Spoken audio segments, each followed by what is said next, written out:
আসলে বরবাদের যখন ট্রেলার বের হয়েছে তখনই আমি বলেছিলাম এই ছবিটা আমার মাস্ট দেখতে হবে, এটা আমি দেখবো এবার ঈদে, এটা আমি টার্গেট করে রেখেছিলাম।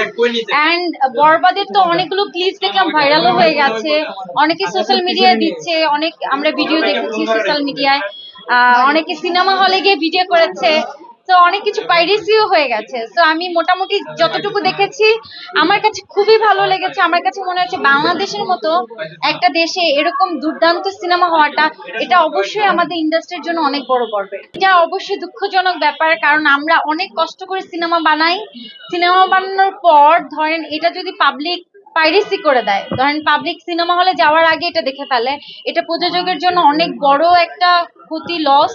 আর সেই সাথে আমাদের ইন্ডাস্ট্রির জন্য কিন্তু ক্ষতি। আমরা এই পাইরেসিটা চাই না।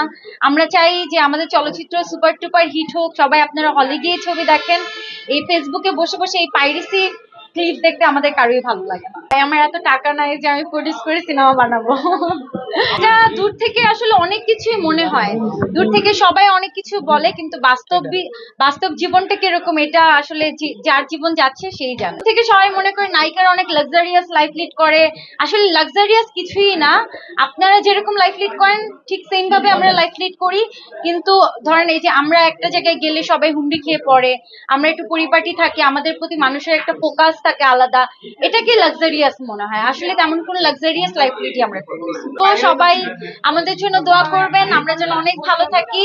বিশেষ করে আমার কাপল, মানে আমার হাজবেন্ড, আমাদের নতুন জীবনের জন্য দোয়া করবেন।